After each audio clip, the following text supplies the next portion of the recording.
यह वाक़या एक ऐसे शख्स का है जो बज़ाहिर एक आम मुसलमान था, लेकिन आसिक की कब्र में जो कुछ हुआ वह सुनकर हर इंसान का दिल रुज़ा उठेगा।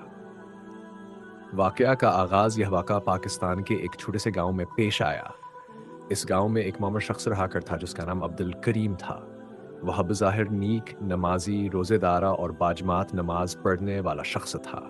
गाँव के लोग उसे की इज़्ज़त करते थे। वह अक्सर मज़हबी मजालिस में भी शामिल होता और दूसरों को नेकी की तलक़ीन किया करता। अब्दुल करीम की ज़िंदगी का एक मामूली था कि वो नमाज के बाद देर तक मस्जिद में बैठा रहता, कुछ पढ़ता, कुछ ज़िक्र करता, कुछ पढ़ता, कुछ समझकर कुछ ज़िक्र करता। लोग उसे वली अल्लाह समझते थे। मगर मौत के बाद जब आसिकी की कब्र में अजीब वाक़यात पेश आने लगे, तो गाँव वाले हैरान और परेशान हो गए। मौत एक दिन अब्दुल करीम की तबीयत अब गड़ी। चंद दिनों की इलालत के बाद वह दुनिया से रुखसत हो गया। नमाज जनाज़ बड़े एहतमाम से हुई। पूरा गाँव शरीक हुआ। लोग रो रहे थे और सब यही दुआ कर रहे थे, या अल्लाह, इस नेक बंदे की मग़फ़िरत फ़रमा, उसे जन्नतुल फ़िरदौस अता फ़रमा। अब्दुल करीम को गाँव के कब्रिस्तान में दफ़न कर दिया गया। लोग अपनी ज़िंदगी में मसरूफ़ हो गए, मगर कुछ दिन बाद हैरानकुन वाक़यात पेश आने लगे।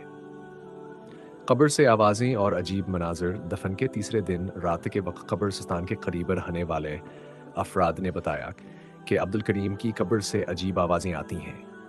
कभी चीखने की, कभी किसी चीज़ के टूटने की, कभी तेज़ धमाकों जैसी आवाज़ें।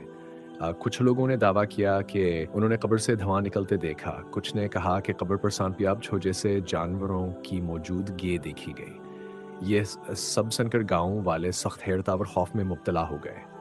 वो शख्स जिसे वली समझ आता था, इसकी कब्र में आखिर क्या हो रहा है? एक आलम दीन की तहकीक। गांव के बुजुर्गों ने एक करीबी शहर से मारूफ आलम दीन मौलाना सराल दीन को बुलाया। मौलाना साहब आए, कब्रिस्तान गए, कुरान की तिलावत की, 10 आकी और इस्तिखारा किया। अगले दिन मौलाना साहब ने जो कुछ बताया वो सुनकर सबके पीरों तिले ज़मीन निकल गई।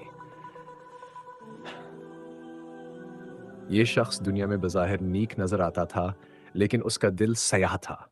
वो लोगों को दिखाने के लिए नेकी करता था। रियाकारी, तिकबर और झूठ का आदी था। मस्जिद में बैठकर लोगों की बुराइयां करता, दूसरों को हकीर समझता, जबकि खुद को नेक कहलवाता। ये शख्स रात को गुनाहों में मुब्तला होता और दिन में नेक नजर आता। कुरान को सिर्फ रियाकारी के लिए पढ़ता, दिल से नहीं। इसीलिए आज कब्र इसके लिए अजाब का गढ़ा बन चुकी है। कब्र के अंदर का मंजर, रूहानी कश्फ। मौलाना सराजुद्दीन ने बताया कि इस्तिखारा में जो मंजर दिखाया गया वो बहुत ही होलनाक था। कब्र के अंदर अंधेरा ही अंधेरा था। आग के शैले इसके जिस्म को लपेटे हुए थे। सांप और बच्छू इसके जिस्म को काट रहे थे।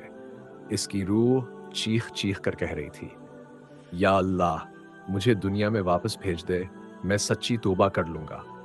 लेकिन जवाब आता था, यह सिर्फ एक हसरत है, अब वापसी मुमकिन नहीं। गांव वालों की आंखें खल गईं। जब गांव वालों ने यह सुना तो सब लर्ज़ गए। वो शख्स जिसे वो नेक समझते थे, वो रियाकार निकला और अस्कीपर अजाब का गड्ढा बन गई। लोगों ने अपने अमाल का जायज़ा लेना शुरू कर दिया। मस्जिदें आबाद होने लगें, सच्चाई, आजिज़िया और अखलास का चल न बढ़ने लगा। मौलाना सराजालदीन ने कई हफ्ते गांव में क़याम किया, असलाही बयानात दिए और लोगों को कब्र व आखिर तकियत दिलाई। वाक़या का पैगाम यह वाक़या में सिखाता है कि सिर्फ ज़ाहिर नेकी काफ़ी नहीं, दिल का खालिस होना भी ज़रूरी है। रियाकारी, तिकबर, झूठ जैसे गुनाह छुपे होते हैं, मगर अल्लाह के यहाँ ज़ाहिर हैं। कब्र का अज़ाब बहुत सख्त है और इससे बचने के लिए सच्ची तौबा ज़रूरी है।